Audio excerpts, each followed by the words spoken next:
नमस्कार, मैं रविंद्र कुमार।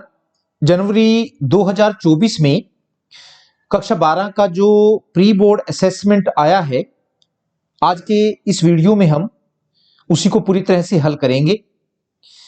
यह जो प्रश्न पत्र है, ये जो वार्षिक परीक्षा का प्रश्न पत्र होगा, उसी के हिसाब से बनाया गया है। अगर बच्चे इसी प्रश्न पत्र में दिए गए प्रश्नों को अच्छी प्रकार से याद कर ले, तो वार्षिक परीक्षा में उनके पास होने की काफी संभावनाएं बढ़ सकती हैं। बताया गया है कि सभी प्रश्न अनिवार्य हैं। खंड 1 में ए में जो दिए गए हैं वो 1 से लेकर 20 तक प्रश्न होंगे और वस्तुनिष्ठ टाइप के प्रश्न होंगे या बहुवैकल्पिक, जिनका एक एक अंक होगा। 21 से 31 तक के जो प्रश्न होंगे वो अति लघुत्तरीय होंगे, प्रत्येक के 2 अंक होंगे। एक खास बात और भी है कि 11 प्रश्न होंगे जिनमें से कोई आपने 8 करने हैं।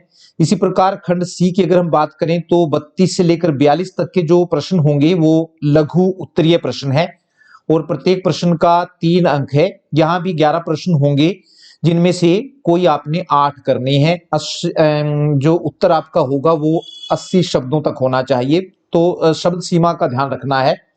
और खंड डी जो है वो 43 से लेकर 46 तक उसमें लघु उत्तरीय प्रश्न होंगे और प्रत्येक प्रश्न जो है वो 5 अंकों का होगा। तो इस प्रकार से पूरी जो रूपरेखा है, तो जब भी पेपर आए तो आपने ये रूपरेखा पूरी तरह से पढ़ लेनी है ताकि आप सब सीमा का ध्यान रख सके। तो सेक्शन ए जो है वो एमसीक्यू या फिर ऑब्जेक्टिव टाइप क्वेश्चन का रखा गया है और इसमें पहला ही प्रश्न पूछा गया है कि स्वतंत्रता के बाद भारत में भाषा के आधार पर बना पहला राज्य था। 4 ऑप्शन दे रखे हैं, क गुजरात, ख आंध्र प्रदेश, ग असम और घ राजस्थान। तो सही जवाब जो है वो आंध्र प्रदेश है, जो भाषा के आधार पर बना भारत का पहला राज्य था। प्रश्न नंबर 2 है, भारत की नई आर्थिक नीति कब अपनाई गई? 4 ऑप्शन है, 1989 में, ख 1985 में, ग 1950 में और घ 1991 में। तो सही जवाब जो है वो घ है, 1991 में नई आर्थिक नीति अपनाई गई थी। प्रश्न नंबर 3 है, भारत और पाकिस्तान के बीच शिमला समझौता कब हुआ? क 1962 में, ख 1965 में, ग 1972 में और घ 1975 में। तो सही जवाब जो है वो ग है, 1972 में भारत और पाकिस्तान के बीच शिमला समझौता हुआ था। प्रश्न नंबर 4 है, भारत में संकट काल की घोषणा कब की गई थी? क 1970 में, ख 1973 में, ग 1975 में और घ 1977 में, 1977 में। तो सही जवाब जो है वो 1975 है। 25 जून 1975 को भारत में संकट काल की घोषणा की गई थी। प्रश्न नंबर 5 है, जम्मू और कश्मीर को किस धारा के द्वारा विशेष संवैधानिक दर्जा दिया गया था? जम्मू और कश्मीर को किस धारा के द्वारा विशेष संवैधानिक दर्जा दिया गया था? तब क है इसमें धारा 360, ख धारा 365, ग धारा 370 और घ धारा 372। तो सही जवाब जो है वो धारा 370 है।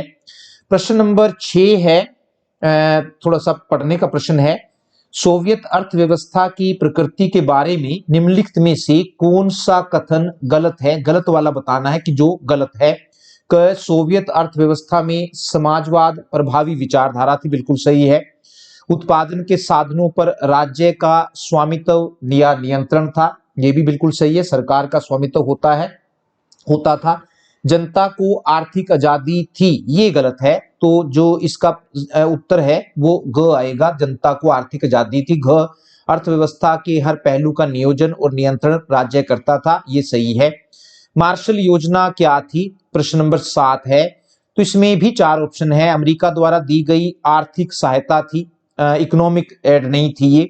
अमेरिका द्वारा दी गई सैनिक सहायता थी, सैनिक सहायता इसमें नहीं दी गई थी। अमेरिका द्वारा दी गई वित्तीय सहायता थी, तो ये वास्तव में, और घ है उपरोक्त सभी, ये भी है। तो इसमें जो सही जवाब है वो ग आएगा, अमेरिका द्वारा दी गई वित्तीय सहायता थी। 12 अरब डॉलर की जो पश्चिमी यूरोप के देशों को ये सहायता दी गई थी। प्रश्न नंबर 8 है, दक्षिण एशिया का कौन सा देश बड़ा और शक्तिशाली है? दक्षिण एशिया का कौन सा देश बड़ा और शक्तिशाली है?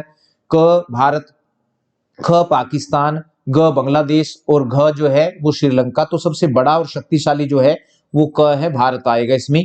इनमें से किसने खुले द्वार की नीति अपनाई? तो क पर चीन ने, ख दक्षिण कोरिया ने, ग जापान ने और घ अमेरिका ने। तो हमारी पुस्तक के हिसाब से देखें तो भारत इसमें जो जिसने खुले द्वार की नीति अपनाई थी वो क है, चीन ने अपनाई थी। प्रश्न नंबर 10 है, वैश्वीकरण के बारे में कौन सा कथन सही है? सही कथन बताना है। तो क है, वैश्वीकरण सिर्फ आर्थिक परिघटना है। ख वैश्वीकरण की शुरुआत 1991 में हुई। ग वैश्वीकरण और पश्चिमीकरण दोनों समान है। और घ है, वैश्वीकरण एक बहुआयामी परिघटना है। तो सही जवाब जो है इसका, वैश्वीकरण एक बहुआयामी परिघटना है, घ आएगा। वैश्वीकरण एक बहुआयामी परिघटना है। प्रश्न नंबर 11 है, भारत में कौन सा भाषाई फार्मूला लागू किया गया है? तो भारत में त्रिभाषी फार्मूला लागू किया गया है। प्रश्न नंबर 12, संयुक्त प्रगतिशील गठबंधन यूनाइटेड प्रोग्रेसिव अलायंस यूपीए जिसको हम कहते हैं, संयुक्त प्रगतिशील गठबंधन का गठन कब हुआ था? 2004 में। प्रश्न नंबर 13 है, बोरिस येल्सिन कौन थे? तो बोरिस येल्सिन जो थे वो रूस के पहले राष्ट्रपति थे। प्रश्न नंबर 14 है, वैश्वीकरण के कितने पक्ष हैं? तो वैश्वीकरण के 4 पक्ष है, पूंजी का प्रवाह, श्रम का प्रवाह, तो इस तरह से इसके 4 पक्ष माने जाते हैं। प्रश्न नंबर 15 है, साम्यवादी पार्टी सीपीआई जिसको हम कहते हैं, भारतीय साम्यवादी पार्टी, साम्यवादी पार्टी की स्थापना खालिस्तान वर्ष में हुई। तो 1924 में साम्यवादी पार्टी की स्थापना हुई थी। प्रश्न नंबर 16 है, भारत ने पोखरण में पहला और दूसरा परमाणु परीक्षण वर्ष और वर्ष में किया। तो ये बताना है कि पहला परमाणु परीक्षण कब किया और दूसरा परमाणु परीक्षण कब किया। तो भारत ने पोखरण में पहला परमाणु परीक्षण 1974 में और दूसरा परमाणु परीक्षण 1998 में किया। प्रश्न नंबर 17 है, खालिस्तान पूछा है, संयुक्त राष्ट्र संघ के वर्तमान महासचिव है। तो वर्तमान समय में संयुक्त राष्ट्र संघ के जो महासचिव है वो एंटोनियो गुटेरस है। प्रश्न नंबर 18 है, 1977 के लोकसभा चुनाव में कांग्रेस पार्टी ने गरीबी हटाओ का नारा दिया, सही और गलत पूछा गया है। तो ये बिल्कुल पूरी तरह से गलत है, 1977 के चुनाव में ऐसा कोई नारा नहीं दिया गया था। प्रश्न नंबर 19 है, मालदीव अरब सागर में स्थित दक्षिण एशिया का एक छोटा सा द्वीपीय जिसको हम वो कह सकते हैं आइलैंड जिसको हम कहते हैं। मालदीव अरब सागर में स्थित दक्षिण एशिया का एक छोटा सा द्वीपीय राष्ट्र है, बिल्कुल सही है, सही गलत पूछा गया था। तो मालदीव जो है वो अरब सागर में ही स्थित है, छोटा सा एक द्वीपीय देश है, छोटे छोटे द्वीप है। प्रश्न नंबर 20 जो है वो इस साल से शुरू किया गया है और इस पर ध्यान देना सबसे ज्यादा जरूरी है। निम्नलिखित कथन को ए दे रखा है, असर्शन और कारण आर रीजन पढ़कर नीचे दिए गए विकल्पों में से एक को चुने। तो कथन ए जो है वो पूछा गया है कि वैश्विक ताप वृद्धि निरंतर बढ़ रही है और कारण दे रखा है कि वैश्विक ताप वृद्धि को रोकने के लिए संयुक्त राष्ट्र संघ कुछ नहीं कर रहा है। तो इसमें से बताने आपने कि कौन सा आएगा। तो कथन ए और कारण आर दोनों सही हैं और कारण आर कथन ए की सही व्याख्या करता है। कथन ए और कारण आर दोनों सही हैं और कारण आर कथन ए की सही व्याख्या नहीं करता है। कथन ए सही है लेकिन कारण आर गलत है और कथन ए गलत है लेकिन कारण आर सही है। तो ये जो कहना कि वैश्विक ताप वृद्धि को रोकने के लिए संयुक्त राष्ट्र कुछ नहीं कर रहा है, ये गलत बात है। तो इसका जो सही जवाब आएगा वो ग हो गया, कथन ए सही है लेकिन जो कारण है जो उसका दे रखा है वो गलत है। A is true but R is false. उसके बाद अति लघुत्तरात्मक प्रश्न दे रखे हैं, ये 11 प्रश्न आएंगे, इनमें से कोई से 8 आपने करने हैं, 2-2 अंक के ये प्रश्न है। और पहला 21 नंबर पर पूछा गया है, सार्वभौमिक वयस्क मताधिकार किसे कहते हैं? तो उत्तर में हम कहेंगे कि उस प्रणाली को कहते हैं जिसमें देश के प्रत्येक स्त्री पुरुष को एक निश्चित आयु पूरी करने पर वोट देने का अधिकार होता है। प्रश्न नंबर 22 है कि 4 ऐसे राज्यों के नाम बताएं जिनमें 1967 में हुए चुनाव के बाद गैर कांग्रेसी सरकारें बनी। तो 4 आप बता सकते हैं, हरियाणा है, पंजाब, उत्तर प्रदेश, बिहार, उड़ीसा। तो कई 7-8 राज्य, ये कम से कम 9 राज्य थे जहां पर कांग्रेस की सरकार नहीं बनी थी 1967 के चुनाव में। प्रश्न नंबर 23 है प्रेस सेंसरशिप किसे कहते हैं? प्रेस सेंसरशिप किसे कहते हैं? जब समाचार पत्रों को कोई भी समाचार छापने से पहले सरकार की अनुमति लेनी पड़ती है तो इसे प्रेस सेंसरशिप कहते हैं। प्रश्न नंबर 24 है, धारा 370 को कब और कहां से समाप्त किया गया? धारा 370 को कब और कहां से समाप्त किया गया? तो 5 अगस्त 2019 को इसे समाप्त किया गया, धारा 370 को, और ये जम्मू कश्मीर से संबंधित थी तो जम्मू कश्मीर से इसको समाप्त किया गया। 25 वाला प्रश्न है, सांप्रदायिकता का क्या अर्थ है? तो अपने धर्म को अच्छा समझना या एक ऐसी संकीर्ण भावना है, ये अपने धर्म को अच्छा समझना और दूसरे धर्मों को घृणा की दृष्टि से देखना ही सांप्रदायिकता कहलाता है। प्रश्न नंबर 26 है, दो ध्रुवीयता के अंत से क्या अभिप्राय है? दो ध्रुवीयता के अंत से क्या अभिप्राय है? तो शीत युद्ध के दौरान पूरा विश्व दो गुटों में बट गया था। इनमें से एक गुट अमेरिका का था और दूसरा गुट सोवियत संघ का था। इसे ही दो ध्रुवीयता के नाम से जाना जाता है। लेकिन 1991 में सोवियत संघ का विघटन हो जाने के कारण विश्व का एक ध्रुव समाप्त हो गया है। इसे ही दो ध्रुवीयता का अंत कहा जाता है। प्रश्न नंबर 27 है, पूछा गया है कि आसियान का पूरा नाम क्या है? तो आसियान का जो पूरा नाम है दक्षिण पूर्वी एशियाई राष्ट्रों का संघ, या इंग्लिश में कही तो association of south east Asian Nations इसको हम कहते हैं। प्रश्न नंबर 28 है, सार्क के सदस्य देशों के नाम बताओ। कितने सदस्य देश हैं वर्तमान समय में? तो वर्तमान समय में सार्क के 8 सदस्य देश हैं। भारत, पाकिस्तान, नेपाल, भूटान, श्रीलंका, बांग्लादेश, मालदीव और ये नया जो सदस्य लिया गया है वो है अफगानिस्तान। तो वर्तमान समय में 8 सदस्य देश हैं। प्रश्न नंबर 29 है, अस्त्र नियंत्रण जिसको हम आर्म कंट्रोल कहते हैं। तो अस्त्र नियंत्रण से आप क्या समझते हो? अस्त्र नियंत्रण का अर्थ भविष्य के हथियार बनाने या हथियार हासिल करने पर रोक लगाना है। ध्यान से सुन लीजिए इसको, अस्त्र नियंत्रण का अर्थ भविष्य के हथियार बनाने या हथियार हासिल करने पर रोक लगाना है। प्रश्न नंबर 30 है, निर्जन वन क्या है?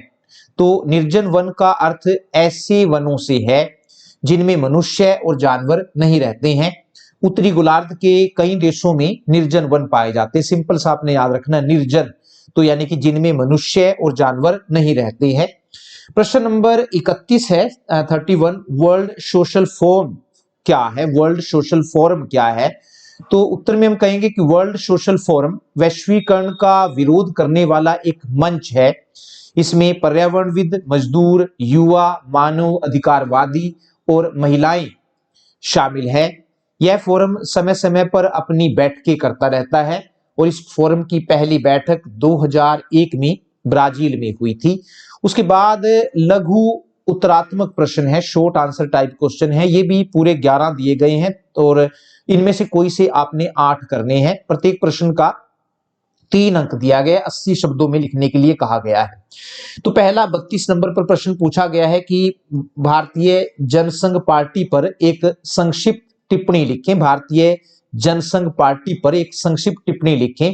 तो भारतीय जनसंघ, जिसे आमतौर से जनसंघ के नाम से भी जाना जाता है, की स्थापना डॉक्टर श्यामा प्रसाद मुखर्जी ने 21 अक्टूबर 1991 को की थी। 21 अक्टूबर 1951, याद रखनी है डेट, 91 नहीं है, 51। डॉक्टर श्यामा प्रसाद मुखर्जी ने 21 अक्टूबर 1951 को की थी।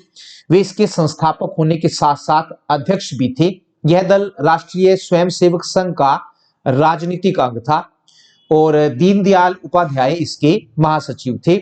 भारतीय जनसंघ ने एक देश, एक संस्कृति, एक राष्ट्र का विचार दिया।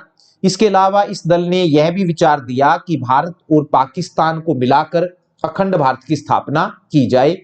वर्तमान भारतीय जनता पार्टी की जड़ें भारतीय जनसंघ में शामिल है। प्रश्न नंबर 33 है, आर्थिक विकास के भारतीय मॉडल, या फिर हम इसको मिश्रित अर्थव्यवस्था मॉडल भी कहते हैं। आर्थिक विकास के भारतीय मॉडल की मुख्य विशेषताएं क्या है? तो 1 नंबर पर हम कहेंगे कि भारत में मिश्रित अर्थव्यवस्था को अपनाया गया है। नंबर 2 जो विशेषता है, भारत में आर्थिक विकास के लिए नियोजन को अपनाया गया है। तीसरा, भारत में कृषि के विकास के साथ साथ उद्योगों के विकास पर भी बल दिया गया है। और चौथी विशेषता है, भारत में आर्थिक विकास के लिए पंचवर्षीय योजनाओं का निर्माण किया गया। तो कोई से भी आप 3 पॉइंट इसमें लिख सकते हैं। प्रश्न नंबर 34 है, कांग्रेस पार्टी की पुनः स्थापना से आप क्या समझते हो? तो पुनर्स्थापन का अर्थ फिर से स्थापित करना है। 1971 के चुनाव में श्रीमती इंदिरा गांधी ने कांग्रेस पार्टी को न केवल जीवित किया बल्कि उसको फिर से स्थापित भी किया। इसलिए कई लेखकों ने इसे कांग्रेस पार्टी के पुनर्स्थापन का नाम दिया है, जो श्रीमती इंदिरा गांधी ने जिस प्रकार कांग्रेस को पुनः स्थापित किया।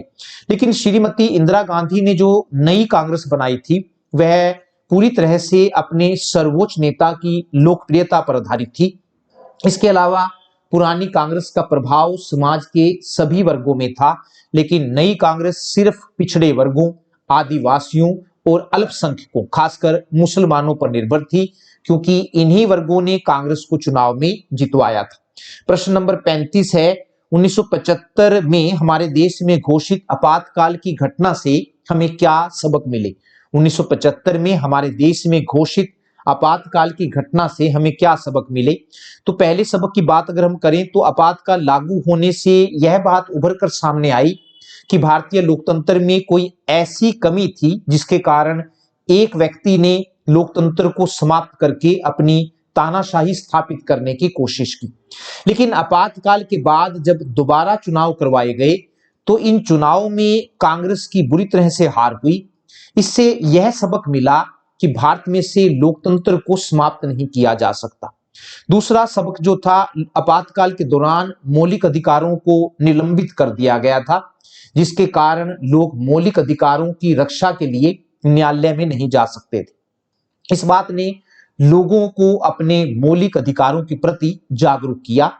और तीसरा सबक जो मिला, आपातकाल लागू होने से भारतीय संविधान की धारा 352 की एक गलती का पता चला, जिसमें आंतरिक अशांति के नाम पर संकटकाल लागू करने की बात कही गई थी। आपातकाल खत्म होने के बाद संविधान में संशोधन करके आंतरिक अशांति शब्द को निकाल दिया गया। साथ ही यह व्यवस्था की गई कि धारा 352 के अंतर्गत राष्ट्रपति संकट काल की घोषणा केवल तभी कर सकता है जब मंत्रिमंडल उसे लिखित रूप में ऐसा करने की सलाह देगी।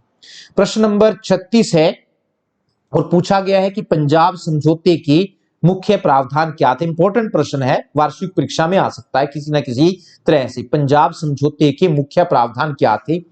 24 जुलाई 1985 को अकाली दल के तत्कालीन अध्यक्ष संत हरचंद सिंह लोंगोवाल और राजीव गांधी के बीच, जो तत्कालीन प्रधानमंत्री थे, 24 जुलाई 1985 को अकाली दल के तत्कालीन अध्यक्ष संत हरचंद सिंह लोंगोवाल और राजीव गांधी के बीच एक समझौता हुआ, जिसे राजीव लोंगोवाल समझौता या पंजाब समझौता कहा जाता है। इस समझौते में निम्नलिखित बातें कही गई। पहली थी कि चंडीगढ़ पंजाब को दिया जाएगा, हरियाणा को नई राजधानी बनाने के लिए आर्थिक सहायता दी जाएगी। तीसरा है, पंजाब और हरियाणा के बीच सीमा विवाद को सुलझाने के लिए एक आयोग की स्थापना की जाएगी। पंजाबी भाषी क्षेत्र पंजाब को सौंपे जाएंगे और हिंदी भाषी क्षेत्र हरियाणा को सौंपे जाएंगे। चौथे नंबर पर है कि पंजाब, हरियाणा और राजस्थान के बीच रावी ब्यास के पानी के बंटवारे को सुलझाने के लिए एक न्यायाधिकरण की स्थापना की जाएगी। पांचवें नंबर पर है, केंद्र सरकार उग्रवाद से प्रभावित लोगों को मुआवजा देने के लिए उग्रवाद से प्रभावित लोगों को मुआवजा देने के लिए पंजाब सरकार को आर्थिक सहायता देगी। छठा है कि पंजाब में लागू किए गए विशेष सुरक्षा बल अधिनियम को वापस लिया जाएगा। और सातवां है, बेकसूर लोगों के नाम आतंकवादियों की सूची से निकाले जाएंगे और उनके साथ बेहतर व्यवहार किया जाएगा। तो 3 पॉइंट इनमें से आप जो लगता है आपको याद हो सकते हैं वो आप लिख सकते हैं। 3 नंबर का ही ये प्रश्न है। प्रश्न नंबर 37 है, पूछा गया है कि भारत में गठबंधन की राजनीति विचारधारा पर आधारित न होकर अवसरवादिता पर आधारित होती है। भारत में गठबंधन की राजनीति विचारधारा पर आधारित न होकर अवसरवादिता पर आधारित होती है, इस कथन की व्याख्या कीजिए। तो 1989 के चुनाव से भारत में गठबंधन की राजनीति की शुरुआत हुई। गठबंधन सरकार किसी विचारधारा के आधार पर नहीं बनती है, बल्कि इसका एकमात्र उद्देश्य सत्ता प्राप्त करना होता है। उदाहरण के लिए 1989 में बनी राष्ट्रीय मोर्चे की सरकार गठबंधन सरकार थी। इस सरकार को भारतीय जनता पार्टी ने बाहर से समर्थन दिया था। वास्तव में यह गठबंधन विचारधारा पर आधारित नहीं था, बल्कि अवसरवादी था। उस समय इसका उद्देश्य कांग्रेस पार्टी को सत्ता से बाहर रखना था। ये दल नहीं चाहते थे कि कांग्रेस की सरकार बने, इसलिए सभी दल आपस में मिल गए थे। लेकिन 16 महीने बाद ही वीपी सिंह सरकार का पतन हो गया। वीपी सिंह की सरकार के पतन के बाद जनता दल एस नाम से एक नया राजनीतिक दल बना। इस दल के नेता चंद्रशेखर थे। 1990 में चंद्रशेखर ने कांग्रेस के बाहरी समर्थन से गठबंधन सरकार बनाई। यह एक कमजोर सरकार थी। बाद में कांग्रेस से मतभेद हो जाने के कारण कांग्रेस ने सरकार से अपना समर्थन वापस ले लिया और इस प्रकार चंद्रशेखर सरकार का भी पतन हो गया। इसी प्रकार 1996 में एचडी देवगौड़ा के नेतृत्व में संयुक्त मोर्चा की जो गठबंधन सरकार बनी थी, वह भी किसी विचारधारा के आधार पर नहीं बनी थी, बल्कि इसका उद्देश्य भारतीय जनता पार्टी को सत्ता से बाहर रखना था। इसलिए इस सरकार को कांग्रेस ने बाहर से समर्थन दिया था। बाद में कांग्रेस ने इस सरकार से अपना समर्थन वापस ले लिया। इसके बाद भी जितनी गठबंधन सरकारें बनी, उनका उद्देश्य सत्ता प्राप्त करना था। अतः यह कहा जा सकता है कि भारत में बनी गठबंधन सरकारें विचारधारा की बजाय सत्ता प्राप्ति के उद्देश्य पर आधारित रही है। प्रश्न नंबर 38 है, किन बातों के कारण गोर्बाचेव सोवियत संघ में सुधार के लिए बाध्य हुए? तो उसमें पहला है कि 1985 में जब मिखाइल गोर्बाचेव सोवियत संघ के राष्ट्रपति बने, तो उस समय पश्चिम के देशों में सूचना और प्रौद्योगिकी के क्षेत्र में क्रांतिकारी बदलाव हो रहे थे। सोवियत संघ को भी पश्चिम के देशों के बराबर लाने के लिए उन्होंने मिखाइल गोर्बाचेव ने सोवियत संघ की परिस्थितियों में भी सुधार करने का निर्णय लिया। दूसरा, सोवियत संघ के नागरिकों के प्रति सोवियत संघ के नागरिकों की प्रति व्यक्ति आय सोवियत संघ के नागरिकों की प्रति व्यक्ति आय को बढ़ाने के लिए भी गोर्बाचेव सुधार करने के लिए मजबूर हुए। और तीसरा है, सोवियत संघ अस्त्र शस्त्र के निर्माण पर बहुत ज्यादा पैसा खर्च कर रहा था, जिसके कारण उसकी आर्थिक स्थिति बिगड़ती जा रही थी। अतः देश की आर्थिक व्यवस्था को सुधारने के लिए भी वे सुधार करने के लिए मजबूर हुए। प्रश्न नंबर 39 है, आज की चीनी अर्थव्यवस्था नियंत्रित अर्थव्यवस्था से किस तरह अलग है? तो आज की चीनी अर्थव्यवस्था नियंत्रित अर्थव्यवस्था से बिल्कुल अलग है। 1980 के दशक में चीन ने अपनी अर्थव्यवस्था में कई प्रकार के बदलाव किए, जिसके कारण चीन तेज गति से आगे बढ़ रहा है। जैसे 1972 में चीन ने अमेरिका के साथ संबंध स्थापित करके अमेरिका के साथ चले आ रहे अपने राजनीतिक व आर्थिक एकांतवास को खत्म किया। इसका फायदा यह हुआ कि चीन के लिए अमेरिका के साथ विदेशी व्यापार का रास्ता खुल गया। दूसरा है, 1978 में चीन ने खुले द्वार की नीति अपनाई। इस नीति के तहत विदेशी कंपनियों को चीन में पूंजी निवेश के लिए आकर्षित किया गया। इससे चीन में उच्च स्तर की तकनीक आई, जिससे उत्पादकता में जबरदस्त वृद्धि हुई। तीसरा पॉइंट है, 1982 में चीन द्वारा खेती का निजीकरण किया गया, अर्थात खेती को किसानों के हाथों में सौंप दिया गया। इससे कृषि उत्पादकता में भारी वृद्धि हुई। चौथा पॉइंट है, 1998 में चीन द्वारा उद्योगों का निजीकरण किया गया।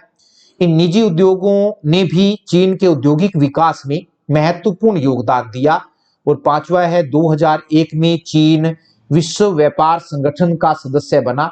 इस संगठन का सदस्य बनने का लाभ यह हुआ कि अब चीन इस संगठन के सभी सदस्य देशों में अपना तैयार माल आसानी से बेच सकता है।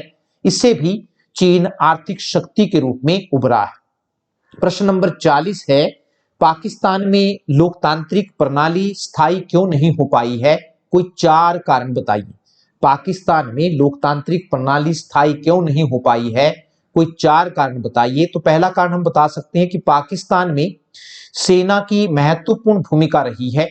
वहां लोगों का यह मानना रहा है कि पाकिस्तान के राजनीतिक दलों में खोट है, वे अपने स्वार्थ को पूरा करने में लगे रहते हैं, इसलिए यहां लोग देश की सुरक्षा के लिए सैनिक शासन को ही सही मानते हैं। दूसरा, भारत और पाकिस्तान के संबंध हमेशा ही तनावपूर्ण रहे हैं। इन संबंधों की आड़ में भी पाकिस्तानी सेना ने हमेशा पाकिस्तान में अपना दबदबा बनाए रखा है और किसी भी निर्वाचित सरकार को ठीक प्रकार से काम नहीं करने दिया है। तीसरा है, पाकिस्तान को आतंकवादियों को शरण देने वाला और आतंकवादियों को ट्रेनिंग देने वाला देश माना जाता है, इसलिए पश्चिमी देशों को यह डर लगा रहता है कि पाकिस्तान के पास जो परमाणु हथियार हैं वे कहीं इन आतंकवादियों के हाथ न लग जाएं, इसलिए इन देशों ने पाकिस्तान में सैनिक शासन को बढ़ावा दिया है। प्रश्न नंबर 41 है, परंपरागत और अपरंपरागत सुरक्षा में क्या अंतर है? गठबंधनों का निर्माण करना और उनको बनाए रखना इनमें से किस श्रेणी में आता है? परंपरागत और अपरंपरागत सुरक्षा में क्या अंतर है? गठबंधनों का निर्माण करना और उनको बनाए रखना इनमें से किस श्रेणी में आता है? तो पहले नंबर पर हम अंतर बताएं तो सुरक्षा की परंपरागत धारणा सीमाओं की सुरक्षा पर बल देती है, जबकि सुरक्षा की अपरंपरागत धारणा मानवता की सुरक्षा पर बल देती है। दूसरा, सुरक्षा की परंपरागत धारणा में एक देश को दूसरे देशों के सैनिक हमले का खतरा होता है, जबकि सुरक्षा की अपरंपरागत धारणा में एक देश को अन्य स्रोतों से होने वाले खतरों की चिंता होती है। तीसरा, सुरक्षा की परंपरागत धारणा में एक देश सब कुछ होता है, एक देश ही सब कुछ होता है। सुरक्षा की परंपरागत धारणा में एक देश ही सब कुछ होता है, जबकि सुरक्षा की अपरंपरागत धारणा में मानव सब कुछ होता है। गठबंधनों का निर्माण करना और उनको बनाए रखना सुरक्षा की परंपरागत धारणा के अंतर्गत आता है। प्रश्न नंबर 22 है, विश्व की साझी विरासत का क्या अर्थ है? विश्व की साझी विरासत का क्या अर्थ है? इसका दोहन और प्रदूषण कैसे होता है? तो साझी विरासत या साझी संपदा से अभिप्राय उन संसाधनों से है जिन पर किसी एक व्यक्ति का अधिकार न होकर सारे समाज का अधिकार होता है। जैसे गांव में साझी संपदा के उदाहरण हैं चारागाह, पंचायती जमीन, खेल का मैदान आदि। इसी प्रकार विश्व में कुछ ऐसे क्षेत्र या भाग है जिन पर किसी एक देश का अधिकार नहीं है बल्कि सारे विश्व का अधिकार है। इसे ही विश्व की साझी संपदा कहते हैं। जैसे पृथ्वी का वायुमंडल, बाहरी अंतरिक्ष, खुला समुद्र, अंटार्कटिका आदि। विश्व की साझी विरासत का दोहन, क्योंकि विश्व की साझी विरासत पर किसी एक देश का अधिकार नहीं होता है, इसलिए विश्व के सभी देशों ने बड़े बुरे तरीके से इस संपत्ति का दोहन किया है।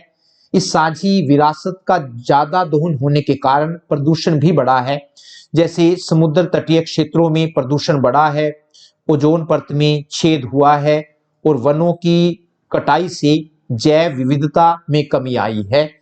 तो उसके बाद है निबंधात्मक प्रश्न है और ये अथवा वाले प्रश्न है जो प्रत्येक प्रश्न जो है 5 अंकों का है। उसमें 43 नंबर पर जो प्रश्न है पूछा गया है कि राज्य पुनर्गठन आयोग का क्या काम था, इसकी मुख्य सिफारिशें क्या थी? राज्य पुनर्गठन आयोग का क्या काम था, इसकी प्रमुख सिफारिशें क्या थी? तो राज्य पुनर्गठन आयोग की स्थापना केंद्र सरकार द्वारा 1953 में की गई थी। इस आयोग का मुख्य काम भाषा के आधार पर राज्यों का पुनर्गठन करना था। 1955 में आयोग ने अपनी रिपोर्ट केंद्र सरकार के सामने पेश की। इस आयोग ने अपनी रिपोर्ट में कई सिफारिशें की, जैसे पहली थी कि राज्यों का पुनर्गठन भाषा के आधार पर किया जाए और दूसरी थी भाषा के आधार पर 14 राज्यों व 6 केंद्र शासित प्रदेश गठित किए जाए। 1 नवंबर 1956 में केंद्र सरकार ने राज्य पुनर्गठन आयोग की रिपोर्ट को लागू किया और भाषा के आधार पर 14 राज्यों व 6 केंद्र शासित प्रदेशों का गठन किया। अथवा करके दूसरा प्रश्न पूछा गया है कि राष्ट्र निर्माण के मुख्य तत्वों का वर्णन करो। तो साधारण शब्दों में हम कह सकते हैं कि राष्ट्र निर्माण का अर्थ ऐसी प्रक्रिया से है जो पूरे राष्ट्र के लोगों में एकता की भावना पैदा करती है। यह एक ऐसी प्रक्रिया है जो लोगों में से अपनी जाति, धर्म, गांव और शहर के प्रति वफादारी के स्थान पर अपने राष्ट्र के प्रति वफादारी की भावना पैदा करती है। राष्ट्र निर्माण के तत्वों की अगर बात करें तो पहला तत्व है भौगोलिक एकता। राष्ट्र को जन्म देने में जमीन का बहुत अधिक महत्व होता है। जब लोगों का एक समूह किसी निश्चित भूभाग पर साथ साथ रहने लग जाता है तो उनमें एकता की भावना पैदा होती है। एकता की यह भावना राष्ट्र को जन्म देती है। एक निश्चित भूमि पर रहने के कारण भारत के लोग स्वयं को भारतीय, चीन के लोग स्वयं को चीनी कहलाना ज्यादा पसंद करते हैं। दूसरा है तत्व समान जाति। एक जाति के लोग एक दूसरे को अपना समझते हैं। इस अपनेपन के कारण उनमें एकता की भावना पैदा होती है और एकता की यही भावना राष्ट्र को जन्म देती है। तीसरा तत्व है समान संस्कृति। संस्कृति का अर्थ लोगों के खान पान, पहनावे, आदतों, रीति रिवाजों, भाषा आदि से है जो उन्हें दूसरों से अलग पहचान देती है। जिन लोगों की एक समान संस्कृति होती है उनमें एकता की जबरदस्त भावना होती है और एकता की यही भावना राष्ट्र को जन्म देती है। चौथा तत्व है समान धर्म। धर्म का लोगों के जीवन में खास स्थान होता है। धर्म की रक्षा के लिए लोग बड़े से बड़ा बलिदान करने के लिए तैयार हो जाते हैं। एक धर्म के लोगों में एकता की जबरदस्त भावना होती है और एकता की यह भावना राष्ट्र को जन्म देती है। पांचवा है सार्वजनिक इच्छा। यदि लोगों में इकट्ठा रहने की जबरदस्त इच्छा है तो इससे एक मजबूत राष्ट्र का निर्माण होता है और इसके विपरीत यदि लोगों में इकट्ठा रहने की इच्छा नहीं है तो राष्ट्र का निर्माण नहीं हो सकता है। प्रश्न नंबर 44 है 44, विदेश नीति का क्या अर्थ है? भारत की विदेश नीति के मुख्य सिद्धांतों का वर्णन करो। तो एक देश दूसरे देशों के साथ संबंध स्थापित करने के लिए जो नीति अपनाता है उसे विदेश नीति कहते हैं। और विदेश नीति के मुख्य सिद्धांत भी पूछे गए हैं भारत की विदेश नीति के। तो उसमें पहला हम कहेंगे गुटनिरपेक्षता। भारत की विदेश नीति की पहली विशेषता गुटनिरपेक्षता रही है। जब भारत आजाद हुआ तो उस समय पूरा विश्व दो गुटों में बटा हुआ था। एक गुट सोवियत संघ का गुट था और दूसरा गुट अमेरिका का गुट था। भारत के लिए किसी एक गुट में शामिल होने का अर्थ अपनी स्वतंत्रता को फिर से गिरवी रख देना था। इसलिए भारत ने इन दोनों गुटों में से किसी भी गुट में शामिल न होने का निर्णय लिया। दूसरा है उपनिवेशवाद का विरोध।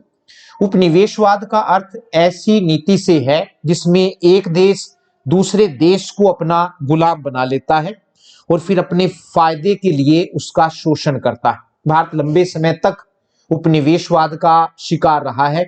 अंग्रेजों ने करीब 200 सालों तक भारत का खूब शोषण किया और इसे एक गरीब देश बना दिया।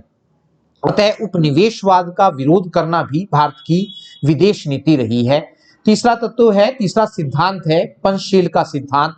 पंचशील से अभिप्राय उन 5 सिद्धांतों से है जिनका यदि पालन किया जाए तो विश्व में शांति स्थापित की जा सकती है। उन 5 सिद्धांतों से है जिनका यदि पालन किया जाए तो विश्व में शांति स्थापित की जा सकती है। इन सिद्धांतों की घोषणा भारत के प्रधानमंत्री पंडित जवाहरलाल नेहरू और चीन के प्रधानमंत्री चाउ एन लाई ने 1954 में की थी। ये सिद्धांत इस प्रकार हैं।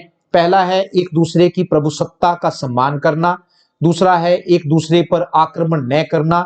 तीसरा है एक दूसरे के आंतरिक मामलों में दखल अंदाजी न करना। चौथा है एक दूसरे के लाभ के लिए काम करना। और पांचवा है शांतिपूर्ण सह अस्तित्व या जियो और जीने दो की नीति में विश्वास करना। पांचवा जो सिद्धांत है भारत की विदेश नीति का, या विशेषता भी आप इसको कह सकते हैं, निशस्त्रीकरण। भारत का शुरू से ही यह मानना रहा है कि अस्त्र शस्त्रों की होड़ से युद्ध की संभावना बढ़ती है। इसलिए भारत का मानना है कि विनाश करने वाले परमाणु हथियारों को पूरी तरह से खत्म किया जाना चाहिए और परमाणु शक्ति का प्रयोग विकास कार्यों में किया जाना चाहिए। अतः निशस्त्रीकरण भी भारत की विदेश नीति रही है। और पांचवा पॉइंट है पड़ोसी देशों के साथ मित्रतापूर्ण संबंध स्थापित करना। अपने पड़ोसी देशों के साथ मित्रतापूर्ण संबंध स्थापित करना भी भारत की विदेश नीति रही है। पाकिस्तान ने भारत पर अनेक बार आक्रमण किया। इसी प्रकार 1962 में चीन ने भी भारत पर आक्रमण किया और भारत के एक बड़े हिस्से पर कब्जा कर लिया। इसके बावजूद भी भारत इन देशों के साथ मित्रतापूर्ण संबंध स्थापित करने के लिए प्रयत्नशील है। अथवा करके प्रश्न दे रखा है, अगर आप इसको नहीं कर सकते। दूसरा प्रश्न है नेहरू युग के दौरान भारत चीन संबंधों का परीक्षण कीजिए। इंपॉर्टेंट प्रश्न है, वार्षिक परीक्षा की दृष्टि से भी इंपॉर्टेंट है। नेहरू युग के दौरान भारत चीन संबंधों का परीक्षण कीजिए। स्वतंत्रता के बाद दोनों देशों के बीच कुछ समय तक अच्छे संबंध भी रहे, लेकिन बाद में इन संबंधों में तनाव आना शुरू हो गया। दोनों देशों के बीच संबंधों का वर्णन निम्नलिखित शीर्षकों के अंतर्गत किया जा सकता है। नेहरू युग की बात करें तो पहला है चीन द्वारा तिब्बत पर आक्रमण करना। तिब्बत भारत की उत्तरी सीमा पर स्थित भारत और चीन के बीच एक विशाल पठार है। 1950 में चीन ने तिब्बत पर आक्रमण करके उसे अपने में मिला लिया। दुनिया के सभी देशों ने चीन की इस कार्यवाही की कड़ी आलोचना की, लेकिन भारत ने तिब्बत पर चीन के आक्रमण को सही ठहराया। राजनीति के जानने वालों का मानना है कि भारत द्वारा तिब्बत पर चीन के आक्रमण को सही ठहराना भारत की सबसे बड़ी गलती थी। दूसरा अगर हम कहें वो है पंचशील का समझौता। 1954 में भारत के प्रधानमंत्री पंडित जवाहरलाल नेहरू और चीन के प्रधानमंत्री चाउ एन लाई के बीच पंचशील का समझौता हुआ। इस समझौते में 5 बातें कही गई थी जो इस प्रकार हैं। पहला, दोनों देश एक दूसरे की प्रभुसत्ता का सम्मान करेंगे। दोनों देश एक दूसरे के आंतरिक मामलों में दखल अंदाजी नहीं करेंगे। दोनों देश एक दूसरे पर आक्रमण नहीं करेंगे। और घ है दोनों देश एक दूसरे के लाभ के लिए काम करेंगे। और पांचवा सिद्धांत है दोनों देश शांतिपूर्ण सह अस्तित्व या जियो और जीने दो की नीति में विश्वास करेंगे। तीसरा जो भारत नेहरू युग के दौरान भारत चीन संबंधों की अगर हम बात करें तो तीसरा पॉइंट है सीमा विवाद। भारत और चीन के बीच सीमा रेखा को मैकमोहन लाइन के नाम से जाना जाता है। इस रेखा को 1914 में शिमला में भारत, चीन और तिब्बत के नेताओं द्वारा एक बैठक में तय किया गया था। 1956 तक चीन इसे ही सीमा रेखा मानता रहा, लेकिन 1956 के बाद चीन ने इस सीमा रेखा पर आपत्ति उठाने शुरू कर दी। 1956 के बाद चीनी सरकार द्वारा जितने भी मानचित्र प्रकाशित किए गए उन सभी में भारत के अरुणाचल प्रदेश और लद्दाख के अक्साई चीन वाले हिस्से को चीन में दिखाया गया। जब भारत ने इस तरफ चीन का ध्यान आकर्षित किया तो चीन ने इसे पुरानी सरकार की गलती बताया और आने वाले समय में इन नक्शों को ठीक करने का आश्वासन दिया, लेकिन चीन ने ऐसा कुछ नहीं किया। उल्टे वह इन क्षेत्रों तक पहुंचने के लिए सड़कें बनाने लगा।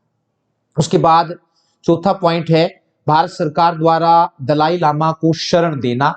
1959 में तिब्बत के लोगों ने तिब्बत को स्वतंत्र करवाने के लिए चीनी सरकार के खिलाफ आंदोलन छेड़ दिया।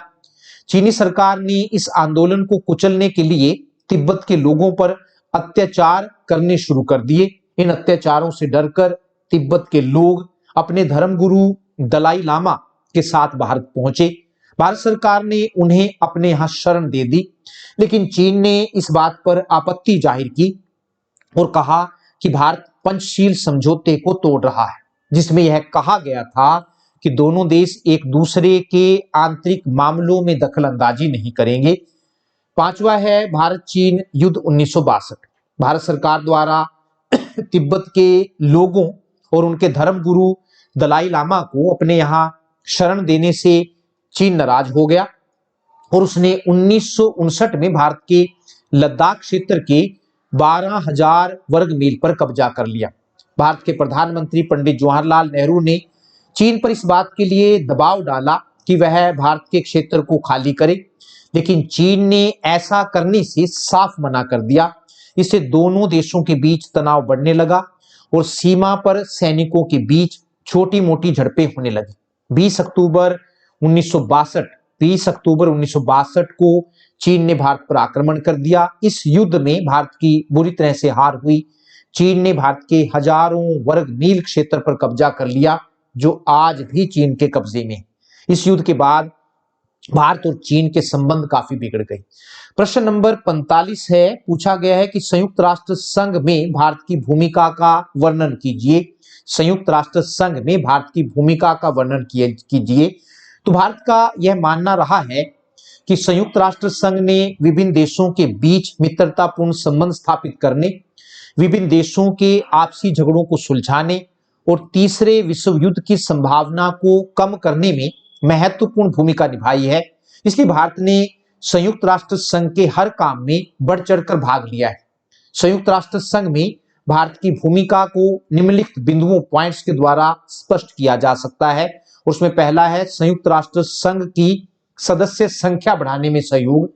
भारत का शुरू से ही यह मानना रहा है कि दुनिया के उन सभी देशों को संयुक्त राष्ट्र संघ का सदस्य बनना चाहिए जिनका संयुक्त राष्ट्र संघ के सिद्धांतों और उद्देश्यों में विश्वास है।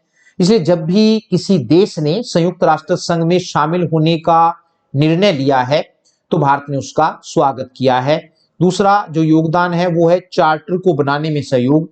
भारत ने संयुक्त राष्ट्र संघ के चार्टर को बनाने में भी महत्वपूर्ण भूमिका निभाई है। भारत की ही सिफारिश पर मानव अधिकारों को संयुक्त राष्ट्र संघ के चार्टर में शामिल किया गया है। तीसरा जो योगदान है वो है रंग भेद की नीति का विरोध।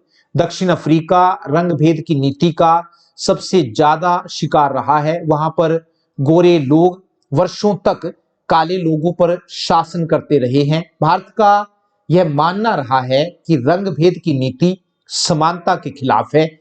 इसलिए भारत ने हमेशा ही संयुक्त राष्ट्र संघ में अफ्रीकी सरकार की रंग भेद की नीति की आलोचना की है। चौथा है विश्व शांति में योगदान।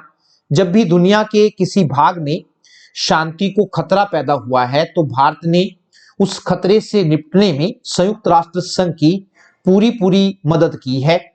विश्व के किसी भाग में शांति स्थापित करने के लिए जब भी संयुक्त राष्ट्र संघ को भारत की सेना की जरूरत पड़ी है तो भारत ने शांति मिशनों पर अपनी सेनाएं भेजी। वर्ष 2019 तक भारत 6,593 सैनिक विभिन्न शांति मिशनों पर भेज चुका है। महात्मा गांधी के अहिंसा के विचारों का संयुक्त राष्ट्र संघ पर काफी प्रभाव पड़ा है। इसलिए 2007 में संयुक्त राष्ट्र संघ ने 2 अक्टूबर को महात्मा गांधी के जन्म दिवस को प्रतिवर्ष अंतरराष्ट्रीय अहिंसा दिवस के रूप में मनाने का निर्णय लिया है। वर्ष 2014 में संयुक्त राष्ट्र संघ की महासभा ने 21 जून को अंतरराष्ट्रीय योग दिवस के रूप में मनाने का निर्णय लिया है। पांचवा जो योगदान की बात करें भूमिका की, तो संयुक्त राष्ट्र के विभिन्न अंगों में योगदान। भारत ने संयुक्त राष्ट्र संघ के विभिन्न अंगों में भी महत्वपूर्ण योगदान दिया है। जैसे बात करें 1954 में श्रीमती विजय लक्ष्मी पंडित महासभा के अध्यक्ष चुनी गई थी और महासभा के अध्यक्ष बनने वाली वे पहली महिला थी। दूसरा, भारत कई बार सुरक्षा परिषद का अस्थायी सदस्य बन चुका है। ग है 1956 में डॉक्टर राधा कृष्णन यूनेस्को के प्रधान चुने गए थे और घ है भारत के 2 न्यायाधीश डॉक्टर नगेंद्र सिंह और आर.एस. पाठक अंतरराष्ट्रीय न्यायालय के न्यायाधीश रह चुके हैं। ये अगर आप नहीं करना चाहते तो एक और प्रश्न है अथवा करके दिया गया है कि संयुक्त राष्ट्र संघ के ढांचे को बदलने के लिए सुझाए गए उपायों के क्रियान्वयन में आ रही कठिनाइयों का आलोचनात्मक मूल्यांकन करें। एक इंपॉर्टेंट प्रश्न है, संयुक्त राष्ट्र संघ के ढांचे को बदलने के लिए सुझाए गए उपायों के क्रियान्वयन में आ रही कठिनाइयों का आलोचनात्मक मूल्यांकन करें। संयुक्त राष्ट्र संघ की स्थापना 24 अक्टूबर 1945 को की गई थी। तब से लेकर अब तक अनेक परिवर्तन हो चुके हैं। इन सब बदलावों के कारण संयुक्त राष्ट्र संघ में कई प्रकार के सुधारों की मांग की जा रही है। जैसे महासभा की सदस्य संख्या बढ़ाई जाए, सुरक्षा परिषद में स्थायी सदस्यों की संख्या बढ़ाई जाए। तीसरा, संयुक्त राष्ट्र संघ की अपनी स्थायी सेना हो। और चौथा है, संयुक्त राष्ट्र संघ के पास आय का अपना स्रोत हो। लेकिन संयुक्त राष्ट्र संघ के ढांचे को बदलने के लिए जो उपाय सुझाए गए हैं उनको लागू करने में कई कठिनाइयां हैं। जैसे पहली जो है, सुरक्षा परिषद के स्थायी सदस्यों की संख्या बढ़ाने की बात कही जाती है, लेकिन सदस्यों की संख्या किन मापदंडों के आधार पर बढ़ाई जाए यह स्पष्ट नहीं है। दूसरा, कई बार अधिक क्षेत्रफल और अधिक जनसंख्या वाले देशों को स्थायी सदस्यता देने की बात कही जाती है, लेकिन ऐसा करना भी सही नहीं है, क्योंकि इससे कम जनसंख्या वाले देश अपने आप को अपने साथ पक्षपात समझेंगे। तीसरा, सुरक्षा परिषद के स्थायी सदस्यों की वीटो पावर को सीमित करने के बारे में खुद स्थायी सदस्य सहमत नहीं है। चौथा, सुरक्षा परिषद के पांचों स्थायी सदस्य खुद अपनी स्थायी सदस्यता बढ़ाने के पक्ष में नहीं है, क्योंकि यदि सदस्यता बढ़ती है तो इससे उनका वर्चस्व कम हो जाएगा। और पांचवा है, संयुक्त राष्ट्र संघ अपनी आय का स्वतंत्र स्रोत कैसे विकसित करे, यह भी एक विचारणीय विषय है। प्रश्न नंबर 46 है, वैश्वीकरण के राजनीतिक और आर्थिक पक्षों का वर्णन कीजिए। तो अगर हम राजनीतिक पक्षों की बात करें, राजनीतिक प्रभाव की बात करें, तो पहला है राज्य के स्वरूप में परिवर्तन। वैश्वीकरण के कारण राज्य का स्वरूप बदल गया है। 20वीं शताब्दी में कल्याणकारी राज्य की विचारधारा प्रचलित थी। इस विचारधारा के अनुसार यह माना जाता था कि राज्य जन्म से लेकर मृत्यु तक व्यक्ति की सेवा करता है, इसलिए राज्य अनेक कल्याणकारी कार्य करता था।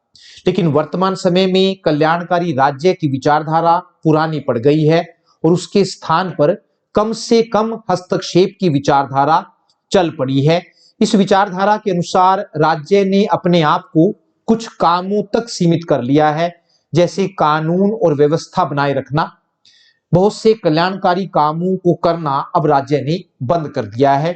दूसरा है नवीन उपनिवेशवाद की उत्पत्ति। उपनिवेशवाद का अर्थ ऐसी व्यवस्था से है जिसमें एक देश दूसरे देश को अपना गुलाम बना लेता है और फिर अपने फायदे के लिए उसका शोषण करता है। वैश्वीकरण की प्रक्रिया ने नवीन उपनिवेशवाद को जन्म दिया है। नवीन उपनिवेशवाद का अर्थ विकसित देशों द्वारा विकासशील देशों के आंतरिक मामलों में दखलंदाजी करना है। नवीन उपनिवेशवाद का अर्थ विकसित देशों द्वारा विकासशील देशों के आंतरिक मामलों में दखलंदाजी करना है। दूसरे विश्व युद्ध के बाद एशिया और अफ्रीका महाद्वीप में जो देश स्वतंत्र हुए उनकी आर्थिक स्थिति अच्छी नहीं थी, इसलिए इन देशों को अपने आर्थिक विकास के लिए विश्व बैंक और अंतरराष्ट्रीय मुद्रा कोष से ऋण लेना पड़ा। लेकिन ये संस्थाएं विकसित देशों के नियंत्रण में हैं, इसलिए ये संस्थाएं इन देशों को विकसित देशों के कहने पर ऋण देती हैं। इसका परिणाम यह हुआ है कि विकसित देशों ने विकासशील देशों की अर्थव्यवस्थाओं को अपने अधीन कर लिया है। इसे ही नवीन उपनिवेशवाद की उत्पत्ति कहा जाता है। तीसरा है राज्य की शक्ति में वृद्धि। सूचना तकनीक के विकास के कारण आज राज्यों के पास घटनाओं और व्यक्तियों के बारे में ज्यादा जानकारी है। इस जानकारी के आधार पर राज्य किसी भी काम को अच्छे ढंग से कर सकता है। अतः यह कहा जा सकता है कि सूचना तकनीक ने राज्यों को पहले से ज्यादा शक्तिशाली बना दिया है। चौथा है लोकतांत्रिक शासन प्रणाली का विस्तार। वैश्वीकरण के कारण विश्व में लोकतांत्रिक शासन प्रणाली का विस्तार हुआ है। सोवियत संघ के विघटन के बाद उससे अलग हुए देशों ने अपने यहाँ लोकतांत्रिक शासन प्रणाली की स्थापना की है। आर्थिक पक्षों की बात करें तो आर्थिक प्रभाव हैं तेज गति से आर्थिक विकास। जिन देशों ने वैश्वीकरण को अपनाया है उनका तेज गति से आर्थिक विकास हुआ है। वैश्वीकरण को अपनाने से इन देशों के आर्थिक विकास की दर 10% तक बढ़ गई है। दूसरा, विदेशी तकनीक का आगमन। जिन देशों ने वैश्वीकरण को अपनाया है उनमें विदेशी तकनीक का आगमन हुआ है। नई विदेशी तकनीक के आने से इन देशों का उत्पादन तो बढ़ा ही है, साथ ही उत्पादन की गुणवत्ता में भी सुधार हुआ है, जिसके कारण ये देश भी विदेशों में अपना सामान बेचने लगे। तीसरा है बाजार में प्रतियोगिता। वैश्वीकरण को अपनाने से अंतरराष्ट्रीय बाजार में प्रतियोगिता आई है। इस प्रतियोगिता के कारण उपभोक्ताओं को कम कीमत पर वस्तुएं मिलने लगी हैं। इसके अलावा इस प्रतियोगिता के कारण अब विकासशील देशों में भी विकसित देशों का सामान मिलने लगा है। आयात निर्यात पर लगे प्रतिबंधों को हटाना। वैश्वीकरण को अपनाने से आयात निर्यात पर लगे प्रतिबंधों को हटा दिया गया है। इन प्रतिबंधों को हटाए जाने से एक देश के लिए अब विदेशों में अपना सामान भेजना आसान हो गया है और औद्योगिक क्षेत्र का विस्तार। वैश्वीकरण को अपनाने से विकसित देशों की बहुराष्ट्रीय कंपनियों ने अपने उद्योग विकासशील देशों में लगाए हैं, जिसके कारण विकासशील देशों में नए नए उद्योग स्थापित हुए। वैश्वीकरण, इससे अगर आपके पास ये प्रश्न नहीं आता तो एक और प्रश्न है, वैश्वीकरण के उदय के मुख्य कारणों का वर्णन कीजिए। तो उसमें हम कहेंगे पहला है सूचना क्रांति। वैश्वीकरण के उदय का पहला कारण सूचना क्रांति है। 1990 के बाद के वर्षों में सूचना क्रांति ने टेलीविजन, इंटरनेट, मोबाइल फोन आदि के द्वारा प्रत्येक व्यक्ति को पूरे विश्व के साथ जोड़ दिया है, जिसके कारण दुनिया के देशों के बीच की दूरियां खत्म हो गई हैं और विश्व एक ग्लोबल गांव में बदल गया है, जहां पर हर कोई एक दूसरे को जानता है। इसके अलावा सूचना क्रांति ने लोगों की सोच को भी विस्तृत किया है, जिसके कारण लोगों की संकीर्ण भावनाएं कमजोर हुई हैं। दूसरा, देशों की एक दूसरे पर निर्भरता, अगर हम देखें दूसरा पॉइंट ये है। और तीसरा है उदार नीतियां।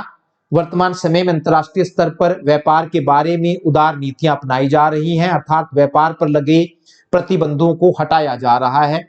चौथा है शीत युद्ध का अंत। इसने भी शीत युद्ध के अंत के कारण भी वैश्वीकरण का उदय हुआ है। और पांचवा है घटनाओं के विश्वव्यापी प्रभाव। एक समय था जब विश्व में घटित होने वाली घटना का प्रभाव केवल उसी देश पर पड़ता था, लेकिन अब किसी देश में घटित होने वाली घटना का प्रभाव पूरे देश पर पड़ने लगा है। इससे भी वैश्वीकरण को बढ़ावा मिला है। धन्यवाद, नमस्कार।